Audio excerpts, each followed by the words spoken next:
Hello,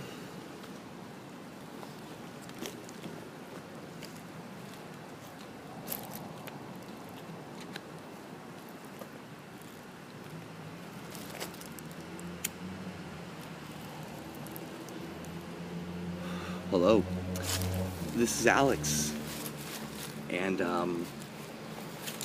you are watching an emergency video transmission being put out by NVI. So there are a couple specific issues that have come up pertaining to the 2018 Napa Valley races that directly involve NVI. It's been igniting a lot of conversation throughout the community. So I thought I'd take the time to excuse me. I thought I would take this moment to respond directly to some of what's been going on through video. I thought it was that important. I wanted you to be able to see me face to face, if you will. And so the two issues that I'm referring to. The first issue is an issue that I'm referring to as the Mancuso fire meme fiasco. I made a meme. I'll show you the meme later in this video transmission. Basically, you know, it was a meme that involved the wine train, the Napa Valley Storm's athletic logo, the Napa Valley's athletic logo, which is a very menacing storm, and it involves lightning bolts and fire, and this is probably why Marianne Mancuso felt they need to respond to my meme. It also involves her and Kyle Iverson's face superimposed upon all of this. So anyways, I'll kind of talk a little bit about that later. The other issue is an issue that actually came to my attention just today.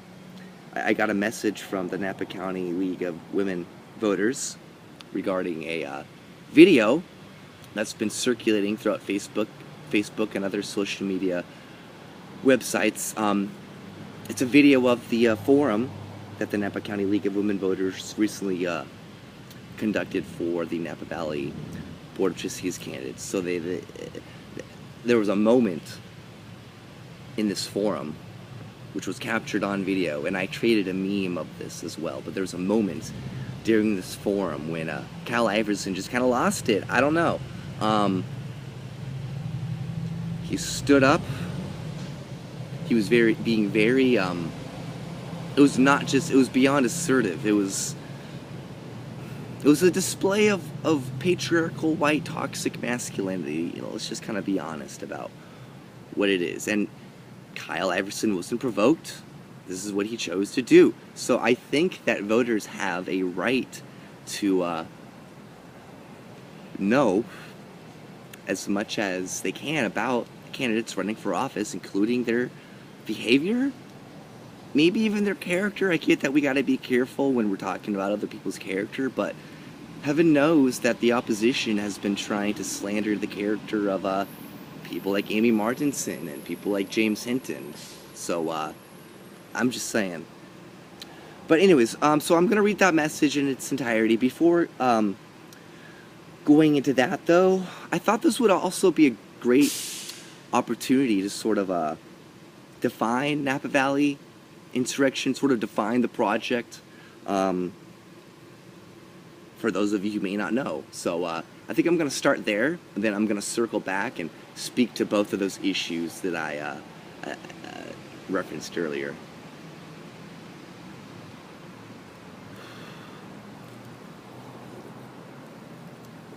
Alright, so from the very beginning, my intention for Napa Valley insurrection, specifically via my podcast, NVI,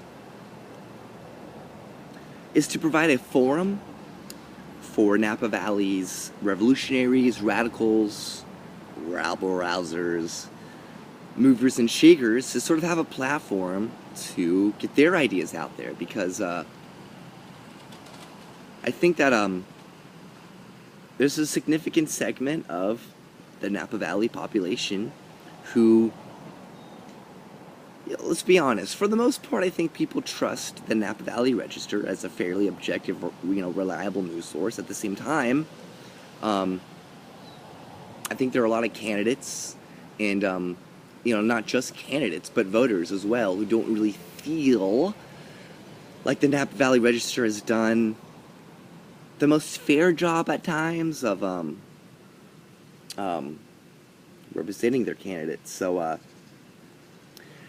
would sort of point to the success of the now defunct Napa Sentinel. That was Harry Martin's paper that he put out. That served a need. Like, this was before people talked about fake news. This was before we entered this brave new world of post-truth.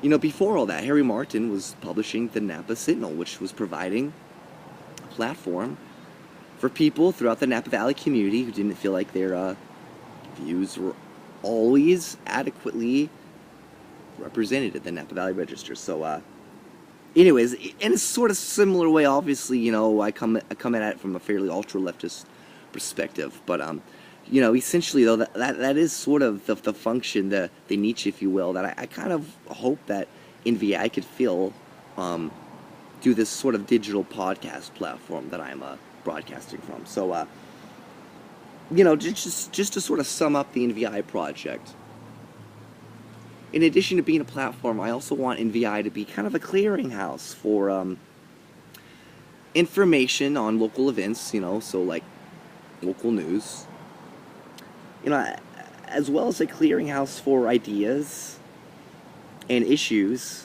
that, relate to the sort of values that I stand for, that NVI kind of represents.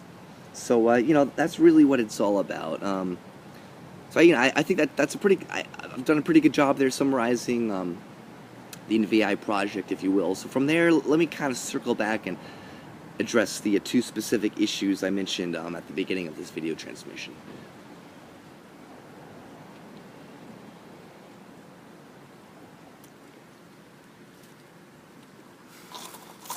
So let's start with the Mancuso fire meme fiasco. So I sort of described this meme earlier in the video transmission. Let me do my best. This is, lo-fi tech, right? But let me see if I can bring... So this is the meme. I'm going to kind of leave it on. And I'm going to read Marianne Mancuso's message as well. So this meme, a bit bizarre, I'll grant you that, and I'm not sure how well viewers can see it, but if you notice, you'll see the wine train. You'll see, if you look closely and you squint, you might see beautiful Napa Valley vineyards in the background. You'll see the Napa Valley Athletics logo, the storm. As I mentioned, it's a very menacing logo. I mean, you see a storm cloud there with very menacing yellow eyes, and then over there, I think they call that guy Stormy, and he's holding very menacing electric bolts. It looks like he's about ready to smite his athletic opponents with lightning, like the Abrahamic God, if you will. There's flames as well, and then you'll see Marianne Mancuso and Kyle Iverson. They're both running for their seats on the Napa Valley College Board of Trustees. I'm going to read Marianne Mancuso's message as well. But, before doing that, what really sort of hurts my feelings as an artist, if you will, a lot of people haven't really picked up on this. Spiritual beliefs. I'm sort of a panpsychist. Panpsychism is the belief that consciousness exists within all matter, or another sort of take on panpsychism is the idea that all matter has the potential for consciousness. So that's kind of my the best I could do to sum up my kind of core spiritual beliefs. You know, beyond that, I kind of like to think of myself as a sort of Gnostic Seventh-day Adventist. I was raised Seventh-day Adventist, similar to Cornel West. You know, Seventh-day Adventism is rooted in a lot of the teachings of the prophet Ellen G. White. So, you know, I'm not a Seventh-day Adventist anymore, but that is my sort of religious spiritual lineage. So, you know, I like to think that, you know, religiously and spiritually speaking, kind of like Cornel West, I kind of come at this from a sort of prophetic tradition, if you will. All that to say that I also took the Seventh-day Adventist logo, the church I was raised in. I took their logo, I put it upside down, and I sort of superimposed it somewhere on the front of the wine train. So it hurts my feelings that no one's really noticed that and has spoken to that. So I wanted to kind of bring that to people's attention. So with that, though, let me go ahead and read. So basically what happened is I posted this meme on my NVI Facebook page.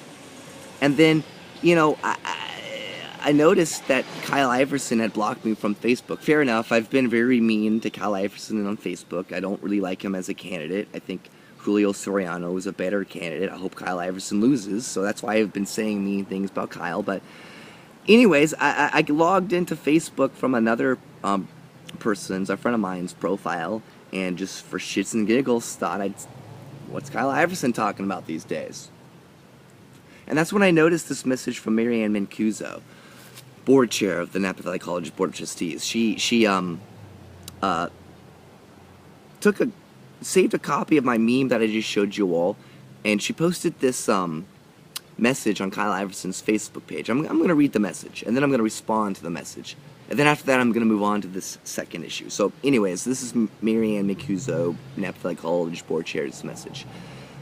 I'm saddened by what is happening in this college board race and what the supporters of our opponents are doing. This race should be about all of the positive stuff happening at Napa Valley College and what you bring to the table to make a great place even better, and how what you do will bring about student success. Instead, this is what they're focused on. I would call on all these candidates to denounce these people and their actions now. I'm not sure if this rhetoric, I am not sure if this is rhetoric or a real threat. So let me just kind of quell everyone's fears right now. It's not rhetoric. It's a meme. It's not a threat. I have no intention to firebomb Marianne and Kyle Iverson. I don't advocate for you know, political violence. I believe in self-defense. That's a whole nother topic. But no, it's a meme. I will confess that it's political art. It's propaganda. And it's my sort of attempt at mnemonic warfare. That's what it is. This is not a threat. Some of the comments, it was just, you know, a lot of politicians and leaders within the Napa Valley political establishment were commenting on this thread, and including Jason Loros. That's Mary Loros' husband. Mary Loros is a candidate running for the Napa Valley Napa City Council. Anyways, like Jason Loros made some comment about how this meme appears to be some kind of a criminal, blah blah blah. He dropped the word criminal. It was very concerning. And so, and honestly, you know, I have a thick skin. I mean, come on. I'm an ultra leftist. My project is called Napa Valley Insurrection. I'm here to basically I expect this kind of shit, you know. Maybe I'll sort of end here on a bit of a personal note before moving on to the next issue. But basically, I am used to this stuff. You know, this reminds me of an experience I had as a young lad in elementary school. I think this was 7th or 8th grade. I can't remember.